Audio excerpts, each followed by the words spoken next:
Bismillahirrahmanirrahim. Assalamualaikum warahmatullahi wabarakatuh. Alhamdulillah.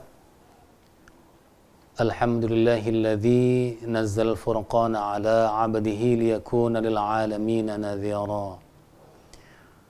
Asyhadu an la ilaha illallah wahdahu la syarika lah wa asyhadu anna Muhammadan 'abduhu wa rasuluh. Allahumma salli ala Sayyidina Muhammad wa ala alihi wa sahbihi ajma'in.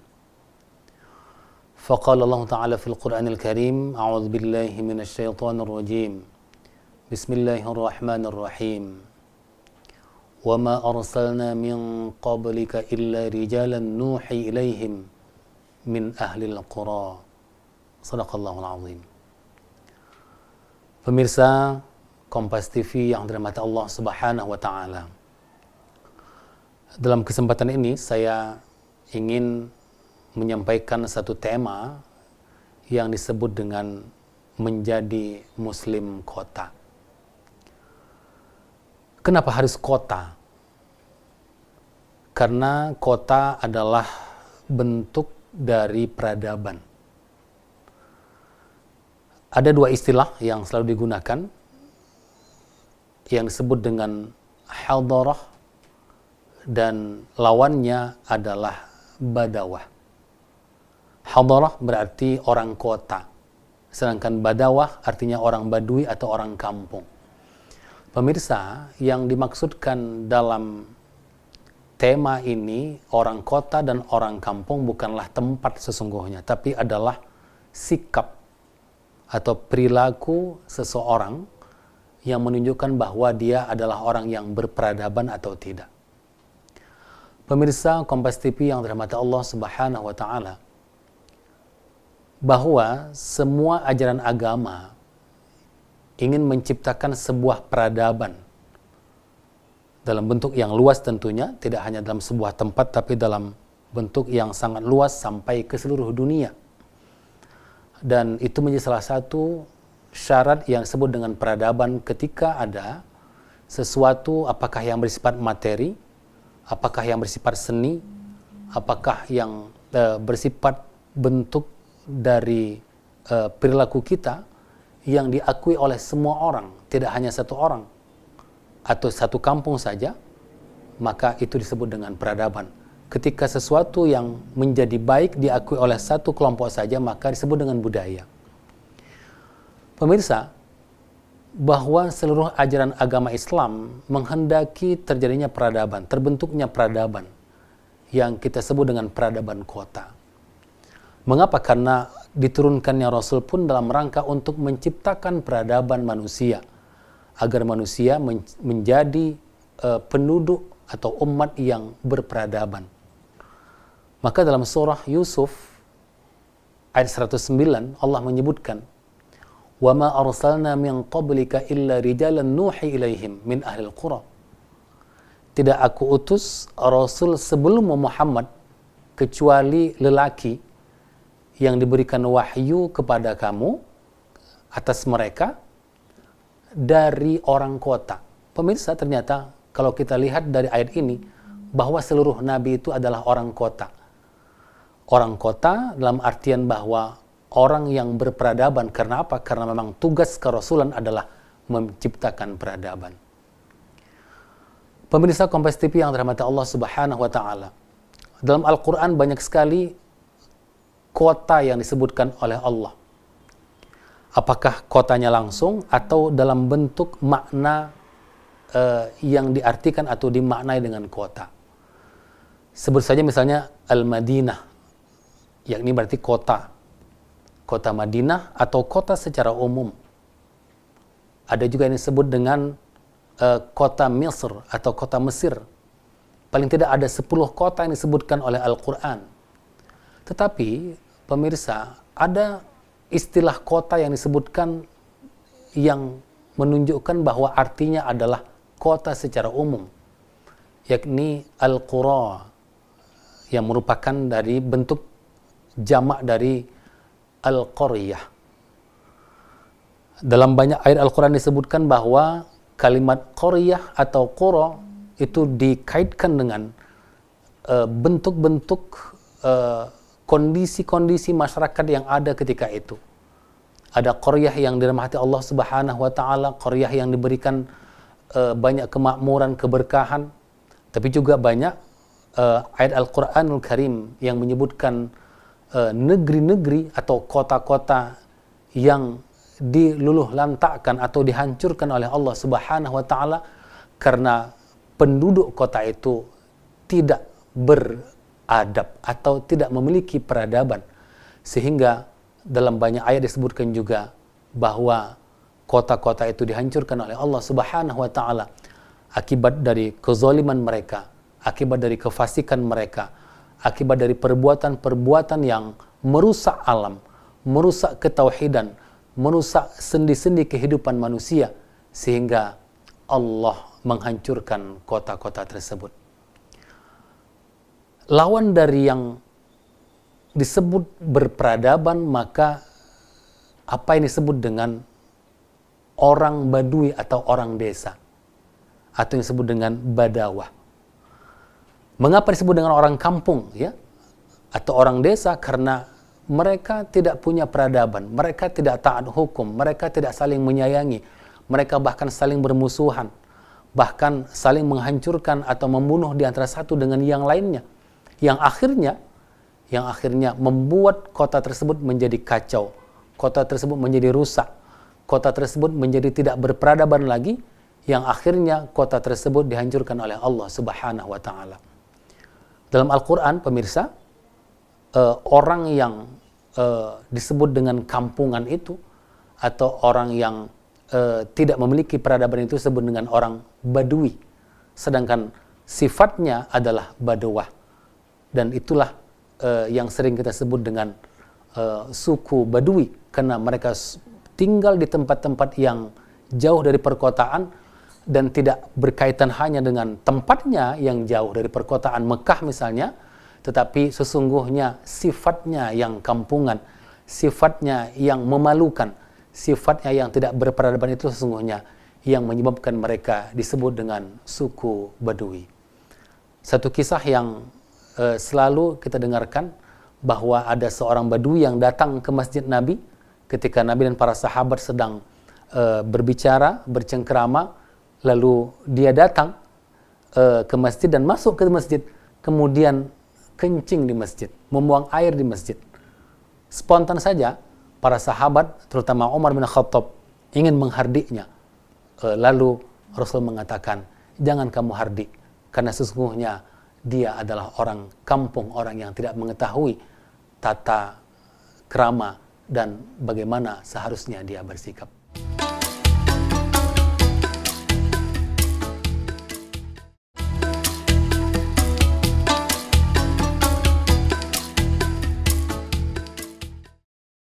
Pemirsa Kompas TV yang dirahmati Allah Subhanahu wa taala. Lalu apa sih ciri-ciri orang kota atau ciri-ciri orang yang berperadaban tersebut? Yang pertama, dalam konsep Islam tentu orang yang berperadaban adalah orang yang beriman kepada Allah dan tidak bersifat munafik. Karena dalam agama Islam bahwa imanlah yang menjadi dasar segala perbuatannya. Tindak tanduk perilakunya sesungguhnya didasarkan oleh imannya kepada Allah Subhanahu wa taala. Maka orang yang tidak beriman dan orang yang munafik itu adalah orang kampungan, orang Badui. Allah menyebutkan dalam surah At-Taubah ayat 109, Al-A'rab asyaddu kufran wa nifaqan. Orang-orang Badui, Al-A'rab, sangat keras sekali kekufurannya dan kemunafikannya. Itulah salah satu yang paling penting dari ciri orang Badui atau orang desa. Sedangkan orang kota adalah orang yang beriman, yang percaya kepada Allah Subhanahu wa taala dan tidak melakukan perbuatan-perbuatan yang bersifat munafik. Pemirsa, oleh karena itu, jika ada orang yang melakukan pelanggaran hukum, orang yang jelek perbuatannya, perilakunya menyimpang, sesungguhnya itu adalah ciri dari orang yang tidak beriman kepada Allah Subhanahu wa taala. Oleh karena itu sebaliknya, orang yang beriman dan orang yang tidak munafik harusnya dia memberikan contoh tauladan yang baik, sikapnya yang baik, sikapnya yang patuh kepada peraturan dan seterusnya. Yang kedua, ciri orang kota adalah orang yang taat dengan peraturan yang ada dan peraturan yang telah disepakati.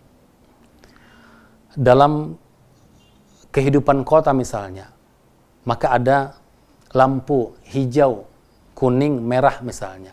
Itulah adalah aturan yang harus ditaati. Ketika kita menaati itu, sesungguhnya kita menjadi orang yang berperadaban. Sebaliknya, orang yang melanggar lalu lintas, melanggar rambu-rambu yang sudah ada, maka itu sesungguhnya orang kampungan. Jadi jika ada di dalam kehidupan masyarakat, di perkotaan misalnya, orang yang melanggar lalu lintas, itu adalah orang yang tidak berperadaban, orang yang tidak memahami apakah itu yang disebut dengan peraturan. Pemirsa, ada sesuatu yang terjadi dalam masyarakat kita, seolah-olah bahwa peraturan lalu lintas itu adalah peraturan yang dibuat oleh negara. Benar bahwa ada undang-undang lalu lintas, tetapi bahwa peraturan itu sesungguhnya juga adalah syariat Allah Subhanahu wa Ta'ala. Jangan dibedakan bahwa ini adalah aturan manusia, ini adalah aturan Allah. Benar bahwa itu adalah aturan yang dibuat oleh manusia dengan kesepakatan anggota DPR, tetapi sesungguhnya itu adalah syariat Allah Subhanahu wa Ta'ala. Mengapa? Karena aturan itu dalam rangka untuk menyelamatkan manusia, untuk membuat masyarakat menjadi tertib. Bayangkan misalnya ketika tidak ada aturan lalu lintas, maka akan terjadi ketidaktertiban. Mobil, motor akan terjadi tabrak-menabrak dan seterusnya. Nah, oleh karena itulah bahwa ketika kita menaati aturan itu sesungguhnya juga bagian dari ibadah kita kepada Allah Subhanahu wa Ta'ala. Dalam konsep Islam, segala sesuatu yang mendapatkan atau membuat terjadinya kebaikan atau kemaslahatan, maka itu juga adalah syariat Allah Subhanahu wa Ta'ala. Mana ada Ustaz di zaman Nabi lampu merah, kuning, hijau? Iya, tidak ada memang. Tetapi sungguh bahwa Al-Quran telah mengatur bagaimana sebuah komunitas, sebuah masyarakat, seseorang harus menaati lalu lintas di mana semuanya telah diatur dalam kesepakatan dan itu sesuai dengan syariat Allah Subhanahu wa Ta'ala. Dalam Al-Quran ada rambu-rambu dalam berjalan misalnya. Dalam surah Luqman disebutkan waqsid fi masyik waghdud min sautik. Berjalanlah kamu dengan jalan yang sedang, tidak ngebut tapi juga tidak lama. Ya, kalimat yaqsid di situ artinya sederhana. Jadi kalau kita lihat di pengumuman atau bentuk-bentuk rambu lalu lintas disebutkan ada minimal dan ada maksimal, ya. Misalnya 60 km per jam minimalnya dan tidak boleh 100 km per jam. Itu sesungguhnya telah ada dalam Al-Qur'anul Karim. Tidak boleh terlalu cepat atau ngebut, tapi juga tidak boleh terlalu lambat. Demikian juga dengan hal-hal yang lainnya. Apakah itu menutup jalan, ya? Apakah itu menaati rambu-rambu jalan yang telah ditetapkan, di mana harus parkir, di mana yang boleh parkir, di mana kita tidak boleh lewat di jalan tertentu, kita tidak boleh membelok ke kanan atau dan sebagainya. Itu sesungguhnya semuanya adalah bentuk peraturan yang harus ditaati ketika kita ingin menjadi orang yang berperadaban atau yang saya sebut dengan muslim kota tersebut. Oleh karena itu, segala aturan yang ada, baik itu berdasarkan undang-undang, peraturan daerah, atau yang lainnya, selama itu membawa kepada kebaikan, membuat masyarakat menjadi tertib, itu juga sesungguhnya adalah aturan dari Allah Subhanahu wa Ta'ala dalam bentuk yang sangat luas, baik dalam Al-Quran maupun dalam hadis dan dalam pendapat-pendapat para ulama kita.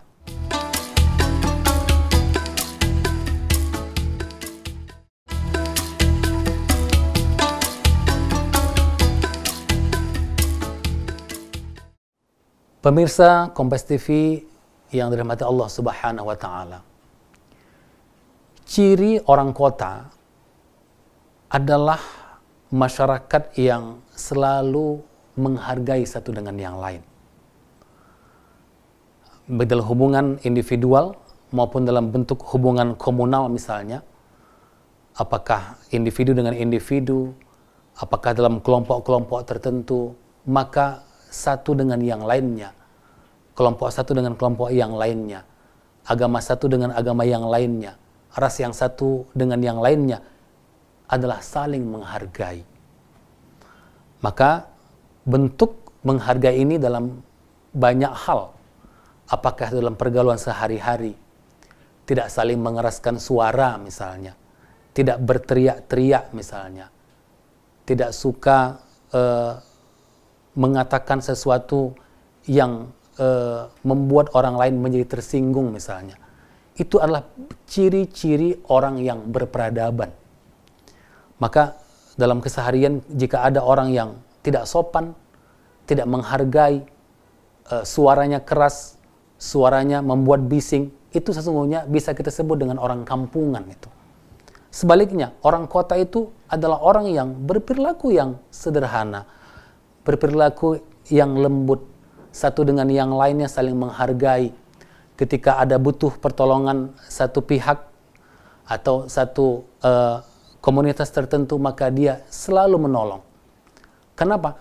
Karena dia mengetahui sesungguhnya siapa dirinya sebagai manusia yang merupakan makhluk sosial, dan lebih dari itu, dia selalu ingin melakukan yang terbaik, memberikan kemanfaatan, memberikan kebaikan kepada pihak lain, kepada orang lain, agar apa? Agar terjadi masyarakat yang sederhana, masyarakat yang kompak, masyarakat yang selalu bersatu padu dan tidak bercerai-berai, sehingga masyarakat tersebut dapat membangun sebuah peradaban dalam sebuah tempat atau sebuah kota atau sebuah negara.